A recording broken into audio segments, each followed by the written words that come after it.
Welcome to Time to Press Pause, a podcast for CEOs by CEOs.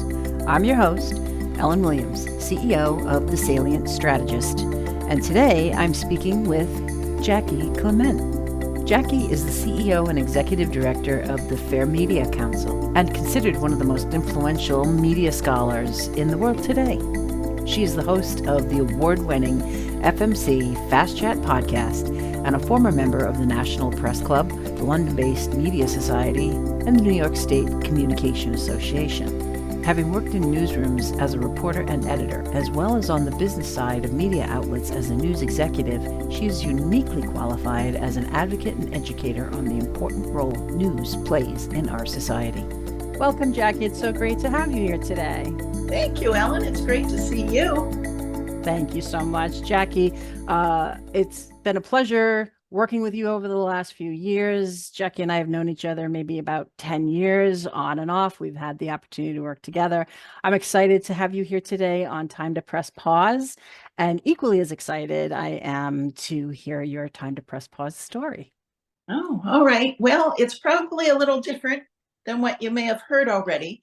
I think the best way to actually explain it, let me just preface by saying, a lot of the work that I do focuses on studying the content and character of news, because the Fair Media Council, we are a media watchdog organization. First and foremost, we want people to be able to access quality information so that they can live their best lives. So that's part of our mission.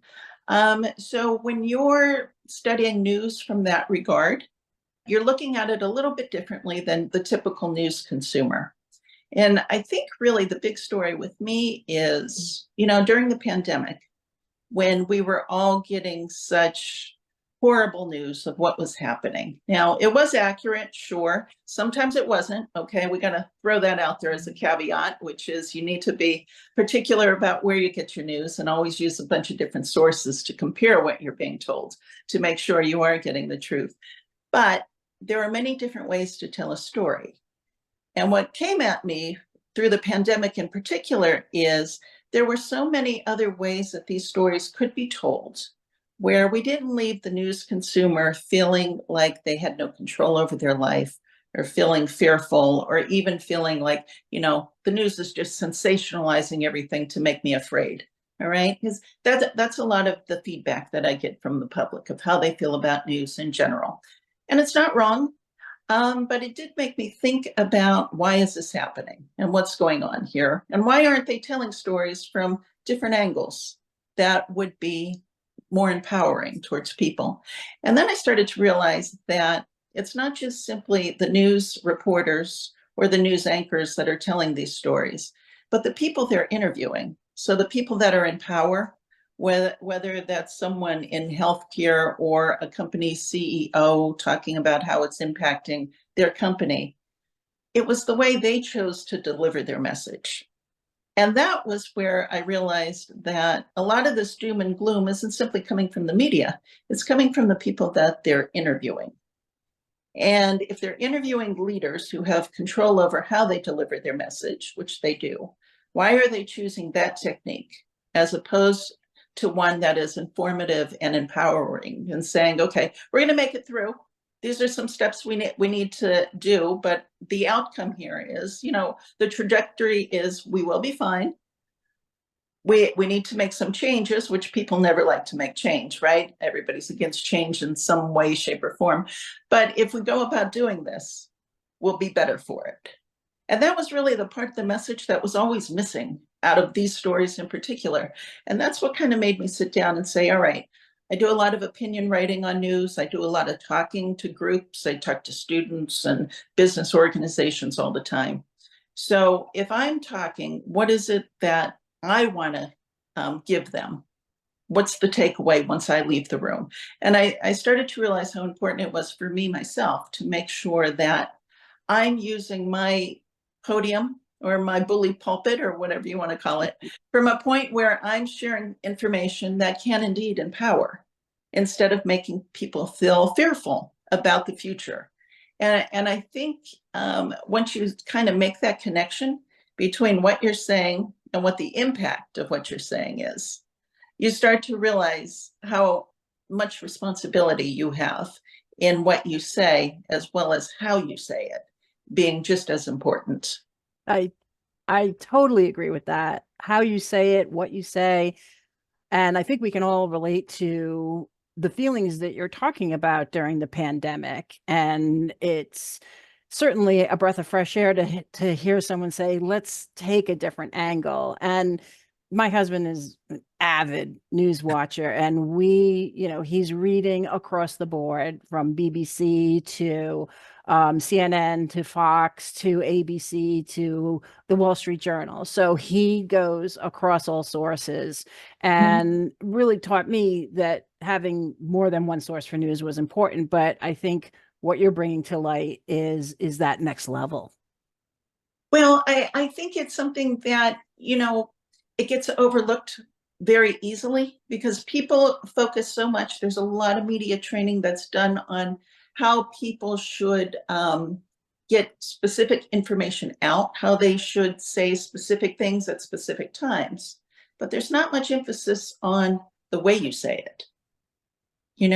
Everybody wants to be clear and concise, which is great and which is needful. But how about I be clear and concise in an empowering manner so that my listeners and my audience can come away from the experience feeling better about themselves, or feeling hopeful, or feeling like, yes, I can take control of this situation. Absolutely. So what did you have to go through to make that adjustment? Well, I just started looking at a lot of the individual things that I do, even if it's just a posting, an individual posting on social media that has nothing to do with work, is just entirely personal.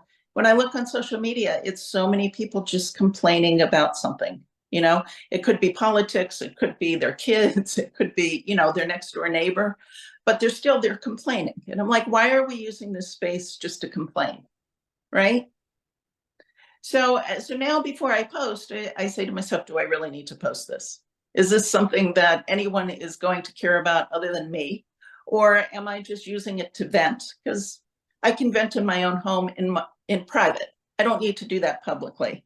I think another big issue that we have is people not understanding the difference between, having an opinion in their kitchen and being in their kitchen and posting online, and not understanding that now is part of the public conversation. So I think I have a greater appreciation for being particular and self-editing what it is that I want to put out there. So whether it's a post or whether it's an opinion piece, there's a lot of the things that I look at and that I study that don't necessarily tell a great story or a good story. We talk about the state of journalism a lot, which is an industry that is being totally disruptive, and it hasn't yet found its way out. There are bright spots, but instead of focusing on how it's changed and why it's not, the journalism of 50 years ago, which is completely outdated. And quite frankly, who cares about 50 years ago at this point? Let's look at the bright spots and let's see what people are doing right.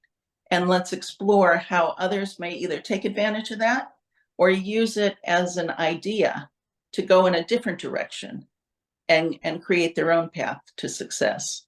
So it's just been very much about taking responsibility for my own message and my own impact. It also sounds like your messages have become much more purposeful. I think so, because I think part of the pandemic too, which made all of us re-examine how we spend our time and what we're doing. If I'm going to write something, if I'm going to invest that time into crafting a message, why am I doing it? What's going to be my takeaway at the end of the day of how did I do something that actually matters? Because otherwise, why write it at all, right? I could do something else. So if you're going to do something, I do think that you should explore all the possibilities, as well as really think about, why am I doing this? And if it's something somebody else does or they can do better, then maybe I'm just becoming part of the noise and part of the problem, when I should just step back and let someone else take the lead at that moment. So your press pause really enabled you to reevaluate how you're communicating, but not just how. And we talked about, Yeah. the tone being important, Mhm. but when and why. Yeah, absolutely. Is also one of the kind of weird things about the world we're living in right now is this whole movement on that everyone has to step up and have a voice, which is fine.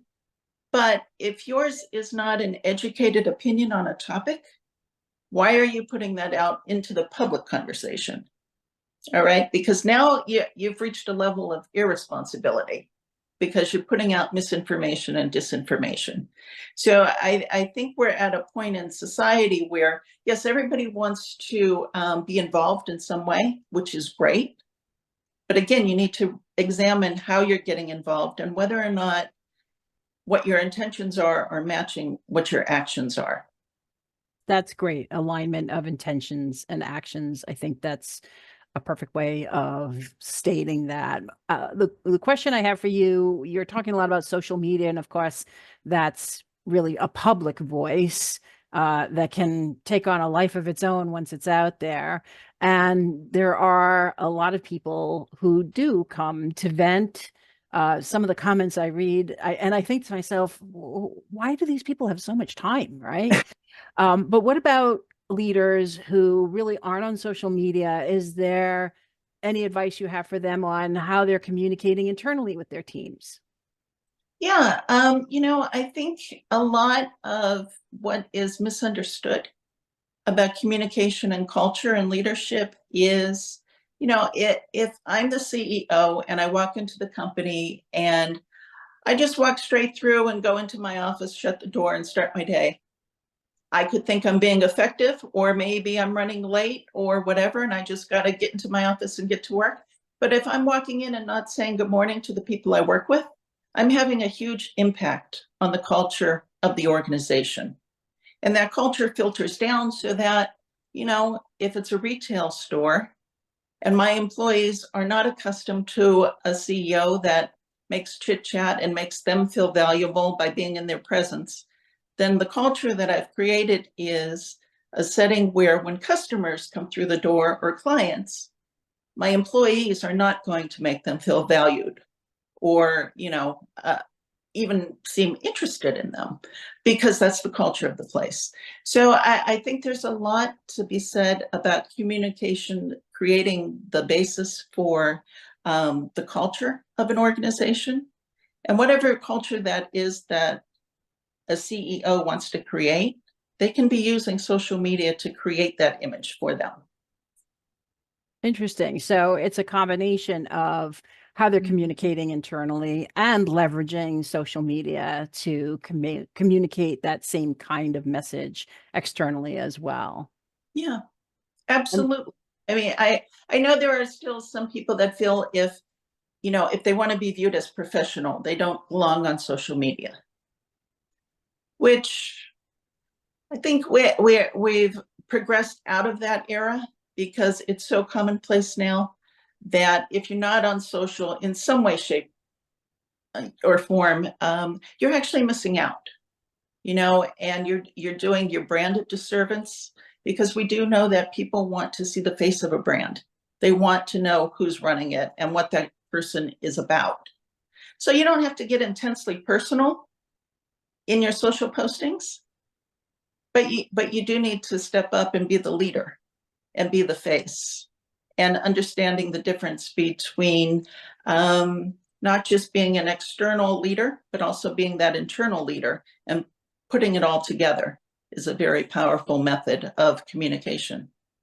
would you say then leaders, it would behoove them to take a step back, press pause, and really evaluate how they're communicating, especially on social media, if they're still carrying the old ideas of I don't belong here? Yeah, absolutely. Because we have seen social media in particular has evolved dramatically over the past 20 years or so, right? You know, Exactly. it's become much more professional, if you will. As you may remember back in the beginning, a post was just, this static image with a message. You didn't have to be sophisticated. You didn't have to have video or understand lighting or understand SEO and algorithms and all that stuff, right? So it has become very much a medium unto itself. And if you don't want to be in the news for any particular reason, if you want to control your own narrative, if you want to create your own narrative, it's the perfect place to do that. And let's make sure everybody's doing that in a way that's empowering. Yeah. Yeah. Because why do it the other way? I guess is my question. That's a good question. So let's hope everyone starts asking themselves that question. I mean, maybe that's my takeaway is really just think about, what it is that you're doing and why you're doing it. Yeah. Just think about it. Yeah. I think that's great advice. Jaci, you have so much experience in media. I really appreciate that you addressed all that. And it's great that that specifically was where you had to take the time to press pause. I appreciate you spending your time here with me today. I'm sure everybody learned something about social media, although it's ever changing, and hopefully they will think about what they post and make it empowering. So thank you. Oh, you're welcome. And good luck to you and everything you're doing. Thank you. Thank you for listening to this episode of Time to Press Pause.